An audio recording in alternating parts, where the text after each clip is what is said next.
안녕하세요. 재테크하는 아내 김채입니다. 제가 가계부 영상을 올린 지도 벌써 2년이 훌쩍 넘어간 것 같아요. 오늘 가계부 영상을 마지막으로 제 가계부는 이제 유튜브에 올리지 않게 되었어요. 매번 똑같은 사람의 가계부를 계속 보는 것보다는 앞으로는 평범한 직장인분들, 결혼을 하시거나 아이를 키우는 부부분들, 그분들의 가계부를 받아서 꼼꼼하게 코칭을 해서 영상으로 만들어 드릴 테니까 그런 걸로 조금 아쉬움을 대신했으면 좋겠습니다. 이 영상 더보기란과 고정 댓글에 이메일 주소를 남겨놓을 거예요. 최소 3개월 이상 쓰셨던 가계부를 보내시면 되니까 그거는 이제 참고를 하시면 좋을 것 같습니다. 올해 저의 마지막 가계부 리뷰 시작해보도록 할게요. 고고고! 5월에는 일단 어버이날도 있고 어린이날 있고 또 저희가 코로나 끝나고 해외여행도 한번 다녀왔고 또 시댁 부모님이 이사까지 하셨어요. 전반적으로 지출이 많았거든요. 또 종소세 신고까지 있었고 또 5월에 제가 지방에 있는 2주택을 취득하면서 그거 관련한 비용까지 있었단 말이에요. 그러니까 거의 역대급으로 지출을 많이 했는데 아마 저 아닌 모든 가정에서 지출 폭탄이 일어났을 것 같은데 제가 어떻게 관리를 했는지 보여드릴게요. 자, 이번 달의 투두 리스트를 볼게요. 어버이날이 있어서 친정은 용돈을 따로 이제 준비를 했었고 시댁은 이사 가는 게 겹쳐서 식세기를 사드리려고 요걸로 이제 대체를 했습니다. 또 5월 중순에 괌 여행 4박 5일로 갔다 오는 것도 있었고 요거 예산 350으로 이렇게 잡아놨었네요. 그리고 이제 아이 그 모바일 학습지를 신청을 했어요. 또 어린이날에 기부도 조금 했었고 종소세 신고자료 준비하는 것들. 그 달에 시작할 때 예산을 세울 때 이렇게 투두리스트를 함께 짜놓고 체크해 가면서 하고 있습니다. 이번에 종소세가 진짜 상상도 못할 금액이 나왔어요.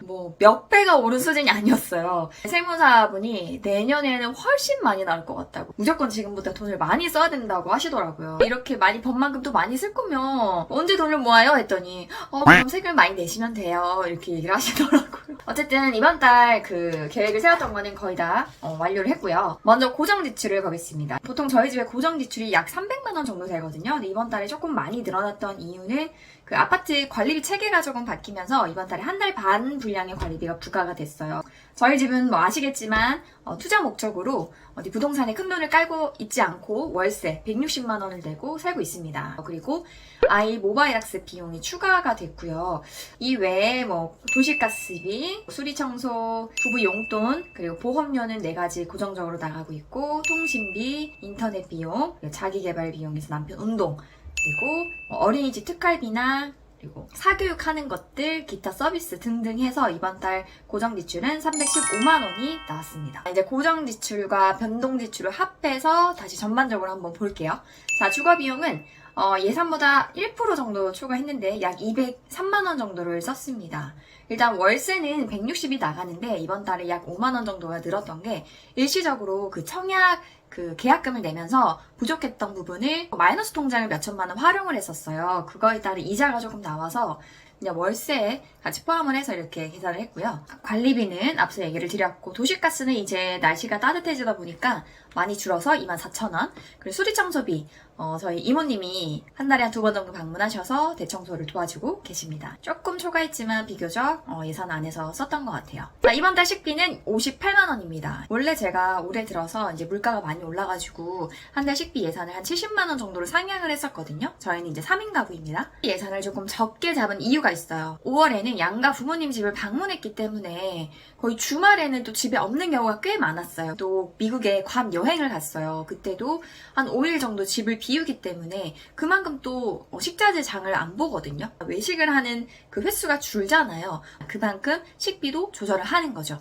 그럼 평소에 70인데 이번 달은 60 정도로 한 15% 정도 제가 예산을 삭감을 했습니다. 식자재 비용은 16만 원으로 조금 적게 나왔는데 외식 비용은 오히려 조금 더 늘었어요. 그 부모님 집을 방문해서 같이 카페를 가거나 간단하게 외식을 하는 경우가 있잖아요. 부모님 용돈을 드리는 건 이미 이 어버이날 그 경조사비로 책정을 해놨어요. 그 외에 짜잘한 외식 같은 경우는 물론 이것도 경조사로 분류할 수도 있어요. 근데 저는 조금 경각심을 갖기 위해서 외식비로 그냥 합쳐서 기록을 하고 있습니다. 제가 한 달에 한 번씩 외식 플렉스를 하잖아요. 이번에는 그 한우 맛집 대도식당을 다녀왔어요. 왕십리에 있는 본점이 굉장히 유명하다고 하더라고요. 저는 마포점에 갔는데 제 기준에는 그냥 소스였지만 한우치고는 그나마 가성비가 있는 편이어서 잘 먹었습니다. 제가 한 달 식비 예산이 사실 넉넉한 편은 아닌데 요리조리 잘 절약해가지고 매번 이제 한두 군데 좋은 데를 다녀오니까 요거는 정말 좋은 것 같아요. 돈을 모으는 진짜 큰 이유가 되는 것 같아요. 입에 맛있는 거 들어올 때가 제일 행복하지 않으세요? 저는 그럽니다. 자, 이번 달 생활용품은 예산에 비교적 맞춰서 잘 썼습니다. 103,500원. 요건 제가 냉풍기랑 폼클렌징을 하나 샀어요. 제가 이제 사는 아파트가 신축 아파트긴 한데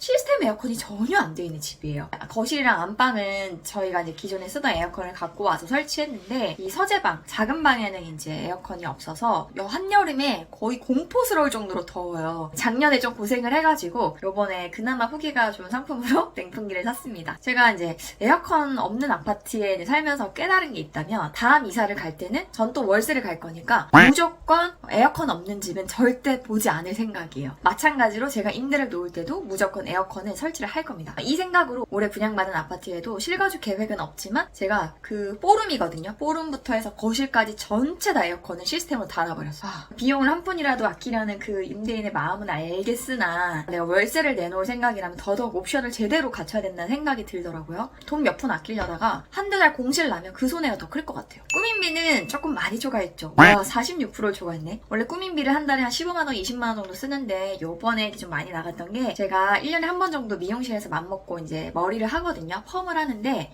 이게 조금 계획이 틀어지면서 초과를 하게 됐어요. 근데 드리머리라는 어플이 있어요. 그러니까 헤어 모델을 지원해서 뭐 무료로 받거나 아니면 되게 최저 비용으로 그 헤어 시술을 받을 수 있는 그런 어플이거든요. 신청을 해서 됐는데 알고 보니까 그 한 번 이미지를 찍어 놓으면은 SNS에 거의 반영구적으로 계속 노출을 한다고 하셔가지고 너무 부담스럽더라고요. 그래서 취소를 할 수밖에 없었고 좀 죄송하잖아요. 제값 주고 시술을 받았는데 나쁘진 않았으나 가성비 있는 시술은 아니었기 때문에 제가 따로 추천은 드리지 않고 어쨌든 태어나서 머리에 20만원 넘는 돈을 써보는 건 저는 처음이에요.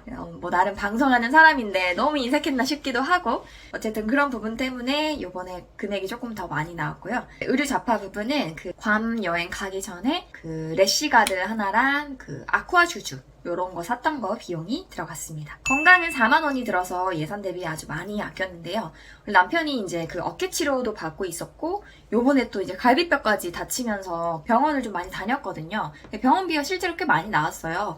근데 이제 지난달에 병원비 청구했던 것들이 이번 달에 환급분이 좀 많이 들어와서 실 지출이 거의 없다시피 하게 되었어요. 나이가 들수록 실비 혜택을 진짜 많이 보는 것 같아요. 그리고 실비가 있으면 무조건 내 몸을 케어하는 데 있어서 되게 적극적이 되거든요. 보험이 없으면 웬만한 거는 그냥 참지 뭐 이 정도로 병원을 가 이러는데 실비가 있으면 확실히 그 돈에 대한 부담은 없으니까 그냥 병원 가볼까? 이 정도면 치료 받아볼까? 이렇게 마음을 먹게 되는 것 같아요. 그리고 건강 보조로는 남편이 운동할 때 필요한 기능성 레깅스도 하나 구입을 했습니다. 자기계발이 남편 축구교실 회비로 매달 7만 원 지출하고 있고요. 이번 달을 끝으로 이제 당분간은 나가지 않을 계획이고 남편이 이제 1년 넘게 꾸준히 이제 다녀왔었는데 그 사이에 크고 작은 부상들이 조금 있었거든요. 근데 이번에 연습하다가 갈비뼈 금이 가가지고 아니 나이가 몇 갠데 남성분들이 그 승부욕은 세대를 가리지 않는 것 같아요. 아마 잠정적으로는 이제 그만두지 않을까 다른 운동으로 대체할 걸 찾아보고 있습니다. 아니 성인 축구교실 다니면서 갈비뼈 부러지는 게 웬 말이에요 이거? 본인이 10대의 한창인 줄 알고 있는 것 같아요. 저는 이제 책 같은 경우에 밀리의 서재 연간 거를 보고 있어요. 윌라 오디오북이랑 약간 이렇게 번갈아 가면서 쓰거든요. 그 중에 마음에 드는 책이 있을 때만 별도로 소장을 하는 편입니다. 자동차가 또 이번 달에 좀 초과가 됐어요. 20만 7천 원을 썼습니다. 주유비가 많이 늘어났던 게 좀 영향이 컸던 것 같아요. 그 예전에는 한참 뭐 5만 원, 6만 원 정도면 가득 채웠는데 지금은 한 7, 8만 원 이상이 나오더라고요. 제가 경유차인데 휘발유 값을 넘어서는 거의 초유의 사태가 벌어져가지고 이러려면 왜 돈을 더 주고 경유차를 샀나. 이번 달에 주유를 2번 했는데도 이렇게 좀 많이 나왔어요. 그 외에 주차 통행료는 그 고향 방문할 때 톨게이트 비용, 그리고 주말에 나들이 할 때 그 주차 비용이 포함된 거고요. 택시비 1회가 있었고 다음 달부터는 유류세가 너무 올랐기 때문에 자동차 예산을 한 20만 원 정도로 잡으려고 합니다. 자녀 비용은 37만 5천 원 정도가 들었습니다. 자녀 비용도 좀 일시적으로 많이 들었는데요. 보통은 한 25만 원 내외인데 이번에 이제 육아용품이 많이 들었는데 여행 가기 전에 아이 그 수영복도 2벌 사고 수영용품, 아쿠아 슈즈, 튜브, 선크림 이런 것들을 조금 교체를 다 했고요. 아이가 이제 수영을 좋아해서 자주 가는 편이거든요. 수영복을 한번 사두면 1년 내내 뭐 호캉스나 이런 데서 잘 활용을 하기 때문에 그래도 요거는 아깝지 않은 지출 중에 하나인 것 같아요. 교육은 그리고 토도 수학이랑 토도 한글이라고 모바일에서 할 수 있는 학습 어플인데 가성비가 좋더라고요. 후기도 나쁘지 않아서 요거를 신청해서 한번 해보고 있는 중이고요. 그 외에도 뭐 바디 용품이나 로션 그리고 미술 가운 이런 것들이 조금 들었고요.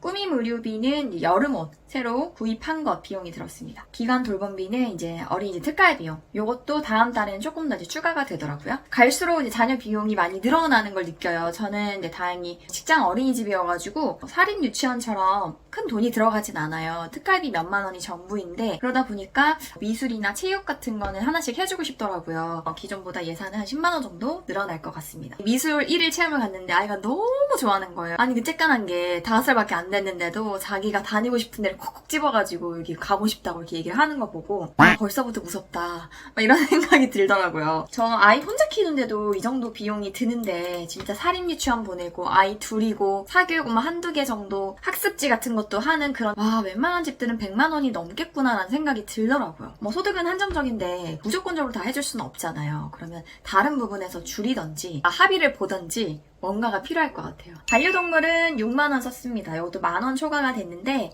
14년 된 저희 콩이 반려견이 있어요. 예방접종을 1년에 한 번씩 맞는데 텀을 두고 맞아야 되거든요. 마지막 하나 남은 게 있어서 그 비용이 들었고 간식 떨어진 거 보충을 했고요. 또 시골에 친정집에 백구라고 강아지가 또 있어요. 큰 강아지가. 그 백구용 간식도 추가로 좀 보내면서 약간 초과가 되었습니다. 여행은 여기에는 12,000원이라고 적혀있긴 한데 이거 제가 약간 실수한 것 같아요. 해외여행 비용은 싹 뺐는데 이렇게 하나가 들어가 있네요. 제가 미국 관 여행을 4박 5일 정도 다녀왔어요. 저희 셋이 들어간 여행 경비는 348만 원 정도가 들었는데 이 비용은 제가 지난 3년 동안 그 네이버 TV라는 플랫폼이 하나 있습니다. 유튜브 영상을 그대로 이제 올리기만 하거든요. 그게 한 3년 동안 쌓인 부수입이 약 350만 원이 넘더라고요. 이거는 해외여행에 갈 돈을 모으자라고 제가 꼬리표를 붙여놨기 때문에 애초에 수입이 들어와도 가계부상 수입으로 처리를 하지 않았어요. 그냥 적립만 계속 시켜놨거든요. 그래서 이번에도 지출로도 처리하지 않고 그냥 이 돈으로 여행을 다녀왔고 가계부 내역에는 메모만 해뒀습니다. 이제 코로나가 풀려서 하늘길이 열렸기 때문에 열심히 이제 부수입을 모아서 하반기에 동남아 여행을 한 번 더 가고 싶어요. 문화생활은 하나도 쓰지 않았습니다. 저는 약간 그래요. 이번 달에 경조사비도 많고 이벤트도 많고 여행도 있고 하니까 좀 이런 문화생활이나 나들이는 약간 상대적으로 줄일 수 있잖아요. 왜냐면 더 큰 나들이가 계획돼 있으니까 이렇게 굵직한 이벤트가 있을 때는 이런 문화생활비나 이런 것들을 좀 줄여가지고 밸런스를 맞추는 것도 좋은 방법이에요. 자, 경조사비는 99만 원. 이 들었습니다. 와, 꽤 많이 썼죠. 시댁에 드리는 용돈을 그 식세기 구입하는 걸로 이제 가름을 하려고 했기 때문에 친정부모님 용돈만 드리면 되겠다 했는데 제가 조금 적게 잡은 감이 있어요. 왜냐면 5월에 생각해보니까 결혼식이나 이런 것들이 굉장히 많거든요. 이제 가까운 지인이나 동료들 중에서 부모님이 돌아가시는 경우도 꽤 생겨요. 그래서 그거를 조금 더 여유롭게 책정을 못해서 거의 100만 원 가까이 나오게 됐어요.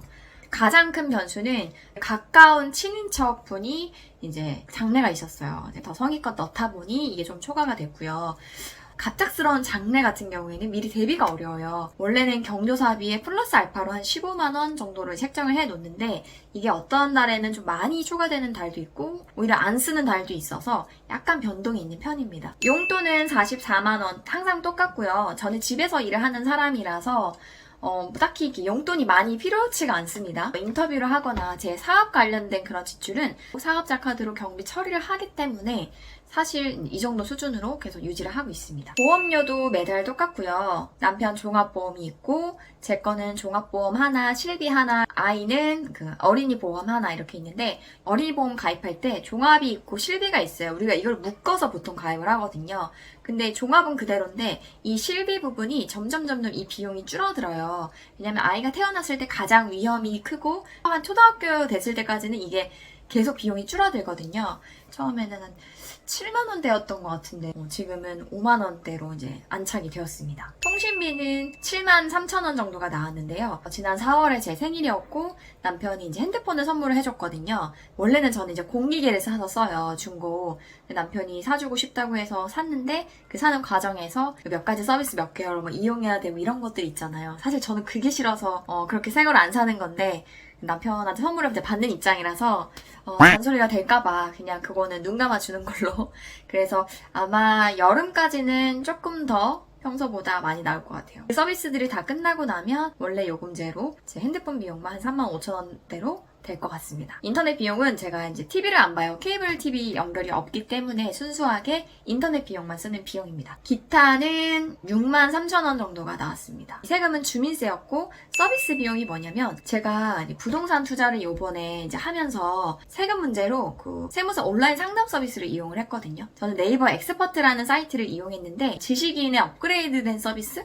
10분, 20분 상담하는데 한 2만원? 많아도 3만원 정도밖에 안 해요. 그러니까 오프라인에서 상담받는 것보다 훨씬 저렴한 비용으로 또 법에 근거해서 전문가의 의견을 참고할 수 있기 때문에 저는 뭔가 답답한 게 있다. 막 검색을 하더라도 나한테 딱 맞는 정보만 탁탁 나오는 게 아니거든요. 그것도 시간이 많이 드니까 저는 이 서비스를 종종 이용하거든요. 제가 유튜브에 정보성 영상을 올리면 뭐 이런 경우에 뭐가 있는데 그러면 뭐 비과세가 될까요? 뭐가 될까요? 되게 많이 물어보세요. 이런 중요한 사항은 저 같은 일반인이 아니라 전문가에게 직접 상담해서 정확한 정보를 얻는 게 중요해요.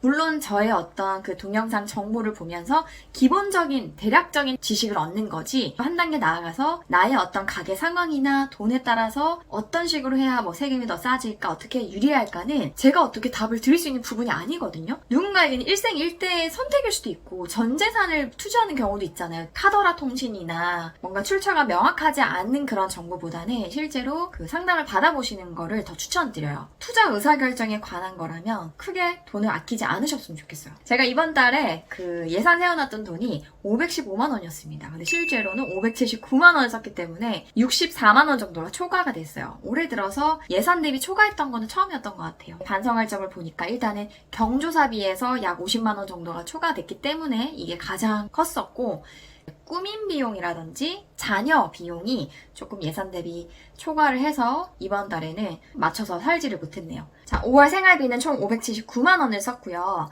저희 집이 이제 월세 160이 되어 있기 때문에 요거를 제외하면 약 419만 원 정도를 쓴 겁니다. 부부 관련 비용이 이 중에서 366만 원이고 아이 관련 비용이 약 53만 원 정도를 썼습니다. 그리고 추가로 이제 비상금 지출이 있었어요. 어버이날 겸 이사 기념으로 식기세척기 요거는 90만 원으로 구입을 했습니다. 식세기 설치해드렸는데 너무 뿌듯하더라고요. 그러니까 어머니가 키가 굉장히 크세요. 170이 넘으시거든요. 설거지할 때마다 되게 막 허리랑 이런 게 아프시단 말이에요.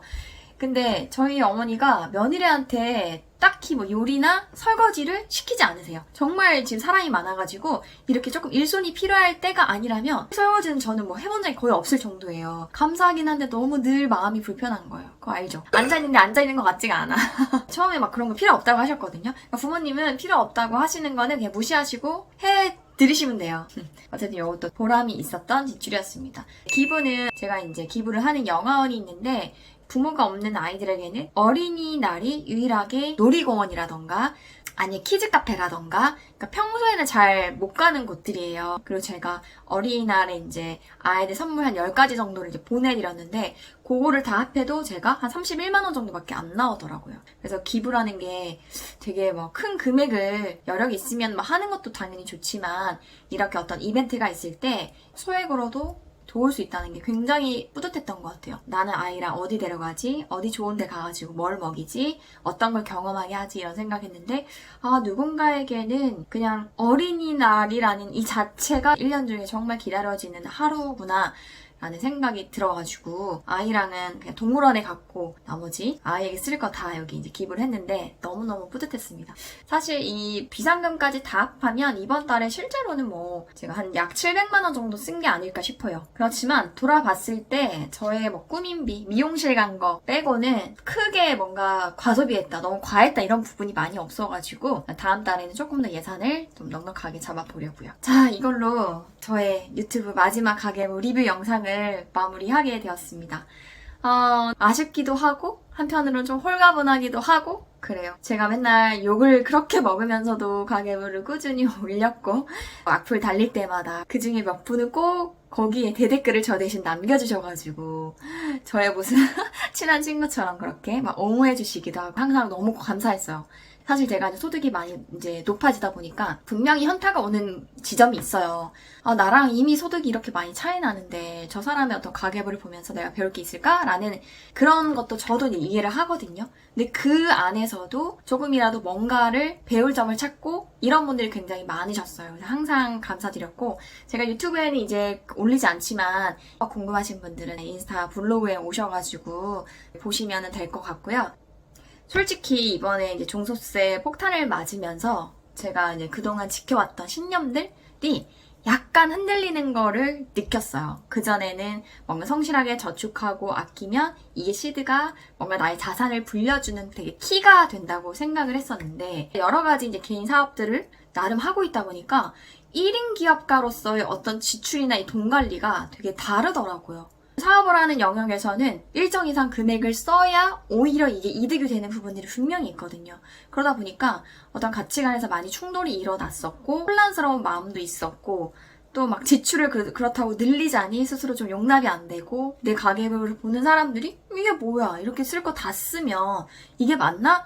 라는 생각도 들 거고, 이런저런 고민을 하다가 어쨌든 이제 마무리를 해야 될 시점이 왔구나 라고 생각을 했지만, 제가 한 달에 1억씩을 버는 날이 오더라도 가계부는 계속 쓸 생각이에요. 얼마를 벌던 간에 제 컨트롤 안에 있어야 된다고 생각을 하거든요. 그래야 마음이 편한 사람이고 더 시너지를 내고 더 열심히 일을 하는 사람이라서 그 기본이 되는 가계부는 계속해서 가져갈 생각입니다. 지금까지 가계부 많이 애청해주시고 사랑해주신 분들, 내 편들 너무나 감사드리고요. 다음 영상은 이제 더 재밌어질 거예요. 진짜 평범한 직장인 분들이나 제 돈 관련한 고민을 가지신 부부분들의 가계부를 받아서 제가 코칭을 해드릴 거니까 많이 참여 부탁드려요. 그럼 저는 다음 영상에서 또 만나요. 여러분 안녕!